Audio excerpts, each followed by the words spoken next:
The advanced calculus class at the University of Michigan took place in a spacious lecture hall in Angell Hall, where the aged red brick walls blended seamlessly with an atmosphere of academic rigor.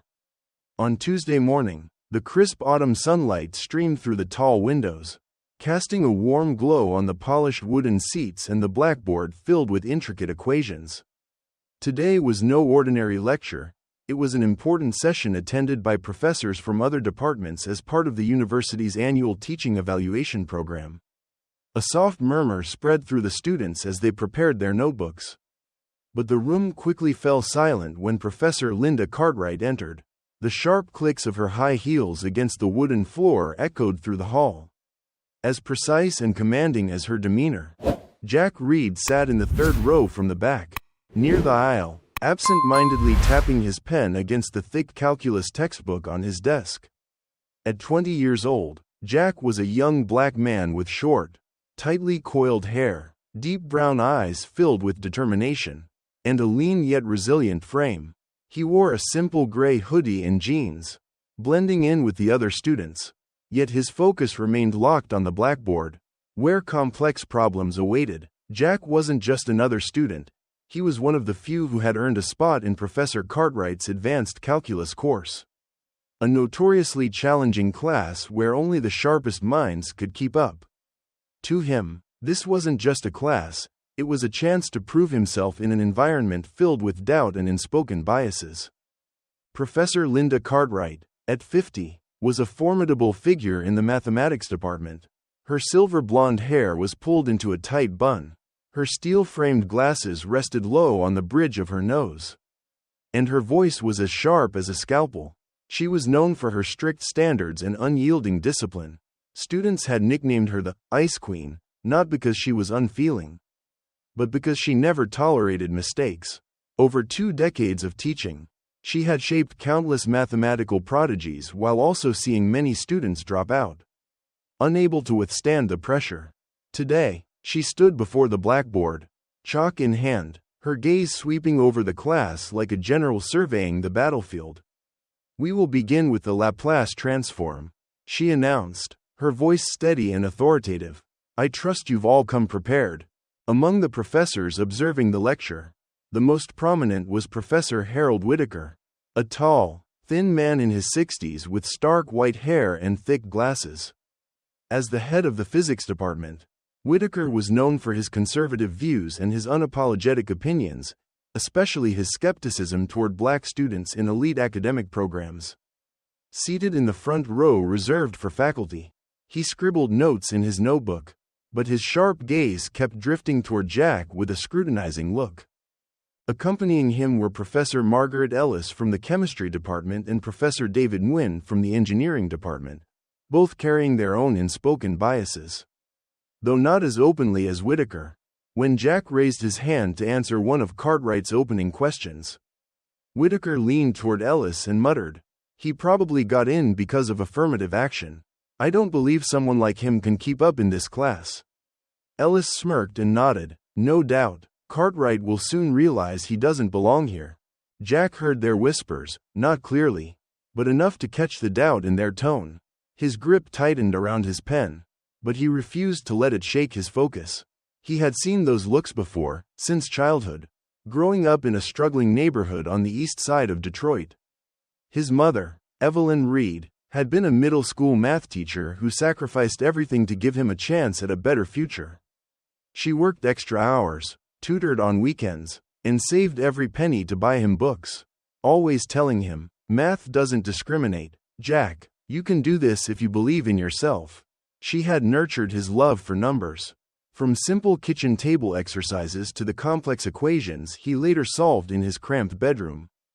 Jack's neighborhood was not a place where dreams thrived. Cracked sidewalks, run-down houses, and the sound of police sirens at night were the backdrop of his upbringing.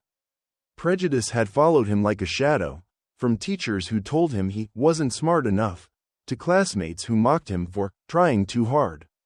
But Jack never gave up. He studied late into the night, did homework under streetlights when the power went out, and carried an unshakable determination to rise above it all.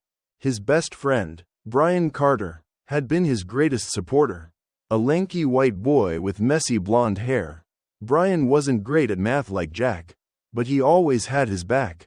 "You're gonna make it, Jack," Brian had once said as they sat on a park bench, watching other kids play basketball. "You're smarter than all of us put together." Today, in this lecture hall, Jack wasn't just facing Cartwright's lesson, he was facing her cold, assessing gaze. When he answered the warm-up question, she gave him a brief, indifferent nod without a word of praise or criticism. She didn't voice her doubts like Whitaker did, but her silence carried its own weight. The observing professors whispered louder, and Whitaker smirked. He probably just memorized it. He murmured, "Cartwright will set him straight soon enough." Jack took a deep breath, his fingers tightening around his textbook. He knew this wasn't just another class, it was a battle to prove his worth. Not just to them, but to himself. The advanced calculus lecture at the University of Michigan continued under an air of quiet tension as Professor Linda Cartwright filled the blackboard with equations. Her voice sharp and precise, like chalk grinding against the surface. Jack Reed, seated in the third row, took notes quickly, but he could feel the weight of every gaze upon him, not with encouragement, but with scrutiny and doubt. The professors in the front row didn't bother to hide their bias. Especially Professor Harold Whitaker. His narrow eyes, framed by thick glasses, held a condescending gleam, and his smirk was unmistakable.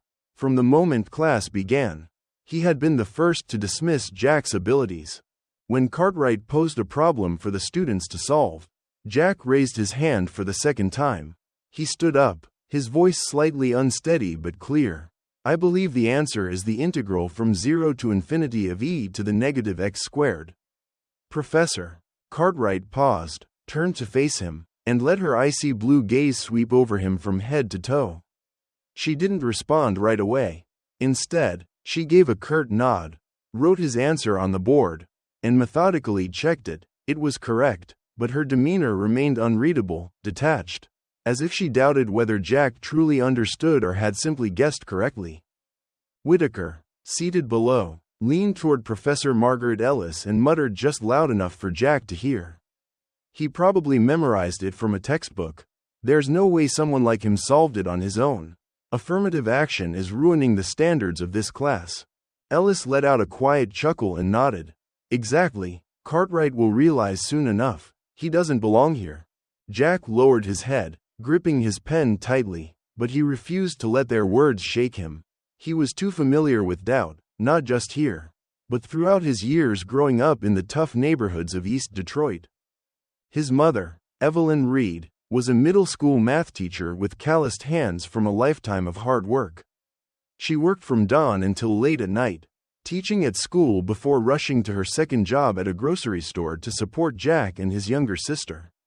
Every evening, she sat with Jack at their small kitchen table, teaching him basic arithmetic under the dim yellow glow of their worn-out lamp.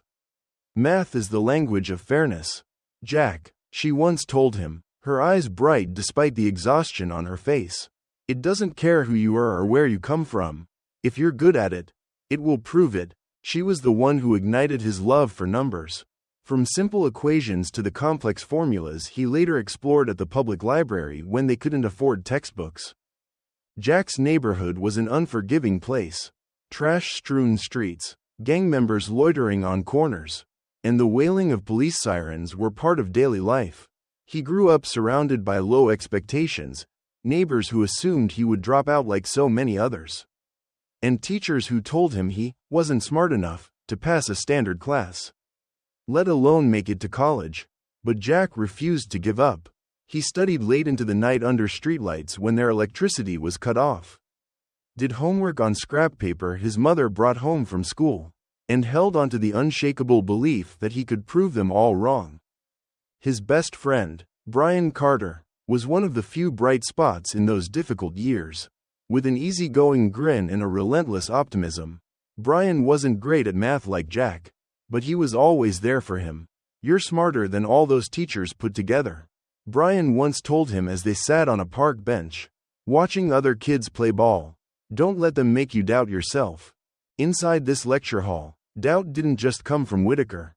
Professor David Nguyen from the engineering department, though quieter, eyed Jack with a detached skepticism, drumming his fingers on the table as if waiting for him to fail.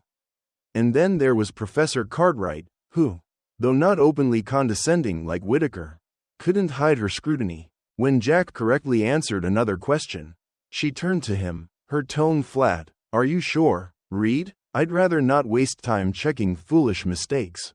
Her words weren't encouragement, they were a challenge, as if she were testing whether he truly belonged here or if he was just lucky. Jack met her gaze and nodded firmly. "I'm sure, Professor." She wrote his answer on the board, verified it, and once again, it was correct, but instead of acknowledging it, she simply moved on with the lecture, leaving Jack with the lingering feeling that he had just passed an invisible test. Whitaker didn't stop at whispered remarks. When Cartwright instructed the students to break into discussion groups, he stood up, walked toward the professor's desk, and spoke loudly, making sure the entire class could hear. "I think we need to reconsider our admissions criteria. Linda," he said, his voice laced with condescension, "not everyone here has the ability to keep up, and I wouldn't want your standards to suffer because of those who don't deserve to be here." His gaze flickered toward Jack, making his meaning unmistakable. A few students glanced back at him, some smirking, others exchanging knowing looks. Jack, however, remained silent, his hand steady as he continued taking notes. He felt anger rising inside him, but he reminded himself, "Not now. I'll prove them wrong through action." The professor's prejudice wasn't just in their words, it was an invisible barrier Jack faced every day. He knew they didn't believe he belonged here, that in their eyes, he was nothing more than a product of special admissions policies. Not genuine talent, but Jack had his mother, who had always believed in him, and Brian, who had never doubted him. Their voices echoed in his mind like an unshakable fire. "You belong here, Jack. Don't let anyone tell you otherwise." To Jack, this class wasn't just about learning calculus, it was a battleground for dignity. A fight to prove that he was more than just a statistic in their eyes. The advanced calculus lecture at the University of Michigan continued under a heavy atmosphere as Professor Linda Cartwright filled the blackboard with intricate equations. Her voice droned on like an emotionless machine, methodically explaining the complexities of Laplace transforms. The students scribbled furiously, beads of sweat forming on their brows as they struggled to keep up. Jack Reed, seated in the third row, moved his pen swiftly across the page, but his mind wasn't solely on the lecture. He could feel the scrutiny from Whitaker and the other observing professors. Their hushed whispers laced with disdain. Cartwright, though not as openly dismissive as Whitaker, maintained her cold, assessing stare every time Jack answered a question. But today, things were about to change. Cartwright paused mid-lecture, holding a piece of chalk in her hand as she pointed to a long equation sprawled across the blackboard, an advanced Laplace transform applied to a high-order function. "This step is crucial," she said, her voice sharp. "If you don't understand this transformation, you don't belong in my class." She finished writing and turned to the students, her gaze sweeping across the room as if daring someone to challenge her. The students ducked their heads, flipping through their textbooks or whispering among themselves, struggling to grasp the dense logic behind the derivation. Jack, however, frowned. He studied the equation carefully, then cross-checked it with his notes. Something was wrong. His hand trembled slightly as he reviewed the steps again, his pulse quickening. A minor yet critical mistake. Cartwright had overlooked a constant in the transformation, leading to an incorrect final result. Jack took a deep breath, his heart pounding, pointing out an error in Cartwright's work, especially in front of her and the observing professors, was a high-stakes gamble. Whitaker had openly doubted his abilities, dismissing him as a mere product of affirmative action. Cartwright herself had scrutinized him every time he spoke, her skepticism evident. If he was wrong, he would become a laughingstock, reinforcing every bias they had against him. But if he was right, this was his chance to prove his worth. He thought of his mother, Evelyn, who had always told him, "You have to be brave, Jack, don't let them silence you." And Brian, his best friend, who had never wavered in his belief. You're smarter than all of them. Summoning his courage, Jack raised his hand. Cartwright turned sharply, her piercing gaze locking onto him. Reed, do you have something to say? Her voice wasn't an invitation, it was a challenge. Whitaker, seated in the front row, smirked and leaned toward Professor Ellis. What's he trying to do? Outthink Cartwright? Ridiculous. Jack stood, his voice slightly unsteady but firm. Professor, I believe there's an error in the Laplace transform on the board. In step 3, the integral constant was omitted, which leads to an incorrect final result. The lecture hall erupted into hushed murmurs. A few students turned to stare at him, eyes wide with surprise. Whitaker let out a derisive chuckle. He thinks he's smarter than Cartwright? What a joke. Cartwright didn't react immediately. She turned back to the blackboard, scrutinizing the equation, then slowly set the chalk down. The air in the room grew thick, heavy enough to hear the breathing of each person. She turned back to Jack, her icy gaze unreadable. Are you certain, Reed? She asked, her voice dangerously quiet. If you're wrong, I won't tolerate you wasting my time, or this class's time. Jack nodded, though his heart hammered in his chest. I'm certain, Professor. Cartwright's lips curled, not into a smile, but something more like suspicion. Very well, she said coolly. Come up here and correct the mistake you claim I made. In front of all of us. Jack stepped forward, his legs slightly unsteady as he walked past the curious and mocking gazes of his classmates. Whitaker leaned toward Nguyen and muttered, Watch him make a fool of himself. Cartwright's going to tear him apart. But Jack ignored him. He picked up the chalk, took a deep breath, and began rewriting the equation from the very first step. His hand moved quickly, each stroke deliberate and clear, from defining the original function to applying the Laplace transform.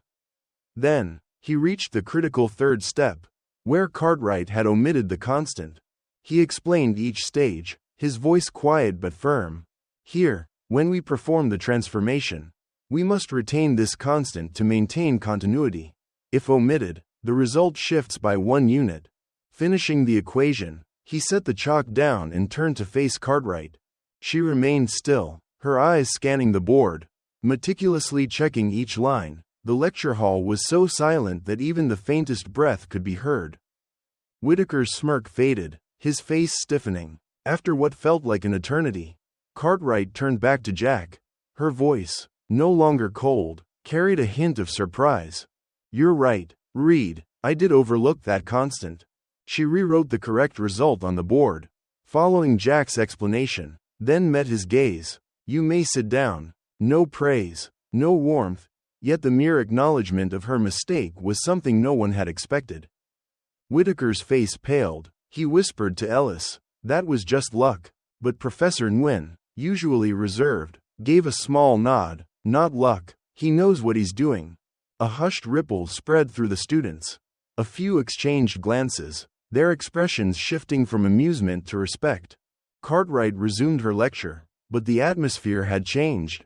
Jack sat back down, his grip still firm on his pen, his chest rising with a quiet sense of victory. He had passed the first test, not just proving that he belonged, but showing that he could exceed their expectations. But he knew this wasn't over. Cartwright's watchful gaze hadn't disappeared. Whitaker's scoff still echoed in his mind. They wouldn't accept him so easily.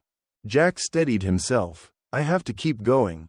For Mom, for Brian, for myself. What he didn't know was that the real challenge lay ahead, one that would push him to the limits of his courage and talent.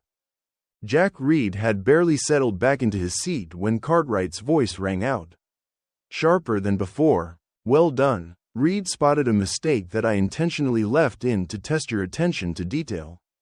A few students chuckled, but Jack wasn't convinced. The way she had scrutinized the board earlier suggested otherwise. Cartwright continued, but if he thinks he's skilled enough to correct my work, let's see how he handles a real challenge. She walked to her desk, retrieved a sheet of paper from her folder, and began writing a new equation on the board. This time, it wasn't just any equation, it was a second-order differential equation with complex boundary conditions. requiring both analytical techniques and creative problem-solving. "This is a problem I used to test my senior year students," she said, turning to Jack, her gaze locked onto him. "Read, solve it, in front of the entire class and faculty. Right now." Silence fell over the lecture hall. Whitaker smirked, whispering to Professor Ellis, "He won't pull this off. Cartwright's putting him in his place." A few students exchanged uneasy glances, torn between curiosity and concern. Jack inhaled deeply, the weight of the challenge pressing down on him. He knew this wasn't just a math problem, it was a direct challenge from Cartwright. A test designed to prove that he didn't belong here. Or, if he succeeded, an opportunity to show them all that he did. He thought of his mother. "Evelyn, when they challenge you, turn it into an opportunity." Jack. He thought of Brian, who never doubted him. With that, Jack stood up, his resolve firm. He walked back to the board. When Jack picked up the chalk, his hand was no longer shaking. He looked at the problem, analyzing each line. A differential equation with non-homogeneous boundary conditions, requiring him to apply both separation of variables and integral transforms. He began writing, his voice soft but clear. "First, we separate the variables to simplify the equation. Then, we apply the boundary conditions to find the constants." His hand moved quickly, each line appearing on the board. His solution was clear, logical, and without hesitation. Cartwright stood beside him, arms crossed, her eyes following every stroke of his chalk. Whitaker, sitting below, started to frown. The smug smile on his lips slowly faded. Jack continued, "After separating the variables, we solve the auxiliary equations and use the boundary conditions to determine the general solution." He finished writing, checked each step, then turned to Cartwright. "This is the solution, Professor." The lecture hall fell silent, all eyes fixed on her. Cartwright stepped forward, picked up a piece of chalk, and carefully examined each line of Jack's work. She paused at the final step, studying the general solution closely, then slowly nodded. "Correct," she said, her voice no longer cold but carrying a hint of reluctant admiration. "You solved it accurately. Take your seat. Read." A few hesitant claps broke the silence, then quickly spread across the room. Whitaker turned pale, gripping his notebook tightly, unable to say a word. Professor Nguyen, a man of few words, whispered to Ellis, "He's not just good, he's exceptional." Ellis nodded, though his expression remained reluctant. The students now looked at Jack differently, not with doubt, but with newfound respect. Jack sat down, a wave of relief and pride washing over him. He had overcome the second challenge, proving not only that he could correct Cartwright's mistake but also that he could solve problems even senior students struggled with. But Cartwright wasn't done. She turned back to him, her expression no longer just surprise, it was a quiet acknowledgement, though her demeanor remained firm. "You did well, Reed," she said, her voice steady but loud enough for the entire class to hear. "But don't get complacent. This class isn't for those who can only do well once." Her words were a warning, but also a sign that she was starting to see him differently. Jack nodded. "I understand, Professor." He knew that every step forward was a battle, and he was ready to face whatever came next. Whitaker, though silent, couldn't hide his frustration. He whispered to Ellis, "He just got lucky again. Cartwright will bring him down soon." But deep down, he was beginning to doubt his own bias. Students murmured among themselves, and a few turned to Jack with encouraging smiles. He could sense a subtle shift in the atmosphere, not full acceptance, but a small glimmer of hope that he might be able to change the way they saw him. Jack sat up straight, resting his hand on his textbook, his heart filled with determination. He knew this challenge was only the beginning, and Cartwright wouldn't let him stop here. But he was ready. For his mother, for Brian, and for his own pride. He would keep proving that he didn't just belong in this class, he could surpass it. After Jack Reed masterfully solved the differential equation set by Professor Linda Cartwright, the atmosphere in the lecture hall at the University of Michigan became more charged than ever. The sound of students clapping echoed through the room, not overly loud, but enough to make Professor Harold Whitaker scowl in irritation. He muttered to Professor Ellis, "He's just showing off. Cartwright will put an end to this soon." But Cartwright didn't seem satisfied with stopping. Standing in front of the blackboard, arms crossed, her icy blue eyes locked onto Jack with a mixture of reluctant admiration and firm resolve, not to let him surpass her again. She had acknowledged his ability, but to her, that wasn't enough. Jack needed to prove that he wasn't just good, he had to be exceptional. Cartwright stepped to her desk, opened her briefcase, and pulled out a thick, dark blue hardcover book, an advanced textbook used in her specialized doctoral courses. She flipped near the end, then turned to the board and wrote out a new problem, a complex nonlinear differential equation system, combined with unconventional boundary conditions and a special function that only appeared in high-level applied mathematics research. "This is a problem I once presented at a doctoral seminar," she declared, her voice cold but commanding. "If you think you belong in this class, read, then solve it, in front of all of us. I will not accept mistakes." The lecture hall fell into complete silence. Students glanced at each other, eyes wide with astonishment. Even the top students in the class had never encountered a problem of this level. Whitaker let out a quiet chuckle and whispered to Nguyen, "He's done for. No one here can solve that. Not even Cartwright without spending hours on it." But Jack remained unfazed. He stood up, took a deep breath, and stepped up to the board for the third time that day. He felt the weight pressing down on him, not just from the problem itself, but from Whitaker's skeptical gaze, Cartwright's silence, and the murmurs of the students around him. He knew this was his last chance to prove himself, but it was also the moment he had to confront his own limits. Jack picked up the chalk, studied the problem, and began his analysis. The nonlinear system of differential equations required a combination of multiple techniques, from iterative approximation methods and Fourier transforms to creative problem-solving for handling the special function. He wrote each step with a steady but firm voice. "First, we linearize the system using an initial approximation. Then, we apply a Fourier transform to move into the frequency domain." His hand moved swiftly, each line appearing on the board with remarkable precision. Cartwright stood beside him, watching every stroke of the chalk without saying a word. Whitaker's smirk slowly faded, his expression hardening as he realized Jack showed no hesitation. Yet inside, Jack didn't feel completely steady. As he wrote, a deep sense of isolation welled up within him, a feeling all too familiar from his childhood in the poor neighborhoods of Detroit.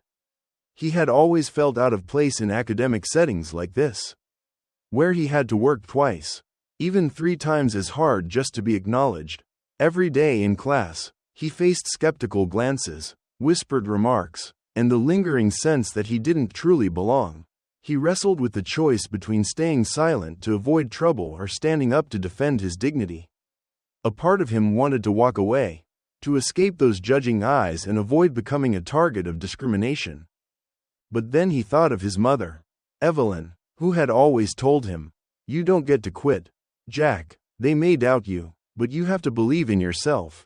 And Brian, his best friend, who had always reassured him, "You're the smartest person I know. Don't let them break you." Those words were the strength that kept Jack going. He finished the final step, verified his solution by substituting it back into the original equation, then turned to Cartwright. "This is the result, Professor." The lecture hall fell silent, all eyes on her. Cartwright stepped forward, picked up the chalk, and meticulously checked each line. She paused at the final solution, examined the boundary conditions once more, then slowly put the chalk down.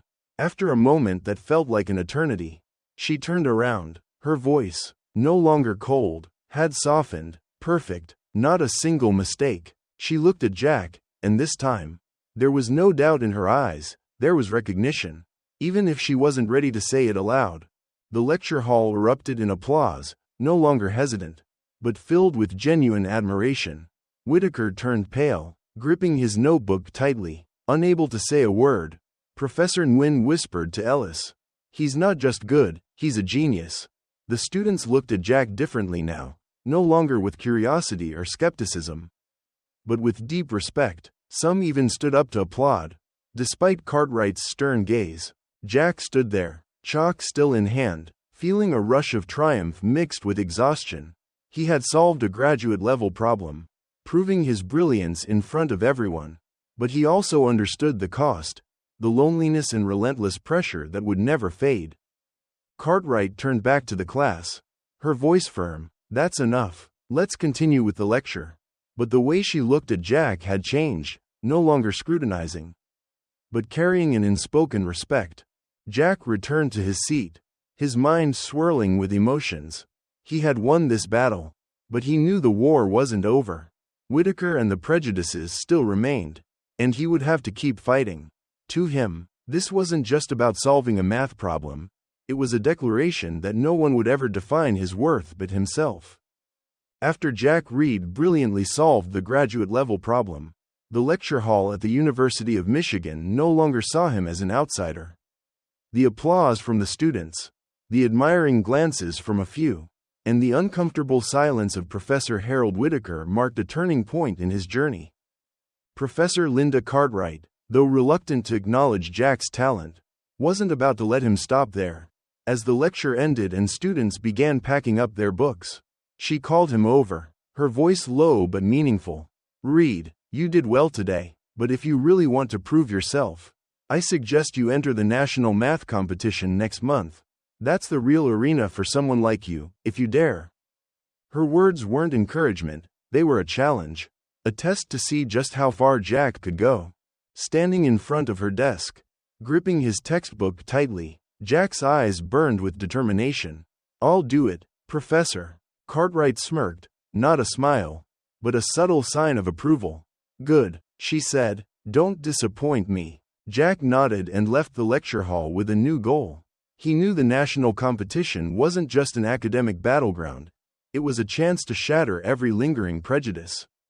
Not just from Cartwright and Whitaker but from the world beyond. Back at his dorm, Jack told his best friend, Brian Carter, about Cartwright's challenge. Brian, who had been lounging on his bed with a comic book, sat up instantly, his eyes lighting up. "Are you serious? The national competition? Jack, this is huge." Then his brows furrowed with concern. "But are you okay? I know the past few weeks haven't been easy, with those professors and all the pressure in class." Jack gave a small smile and sat down at his desk, which was cluttered with books. "I'm fine, Brian, but I need to train hard. I don't just want to compete, I want to win." Brian clapped him on the shoulder. "You got this, man. I believe in you. If you need anything, just say the word.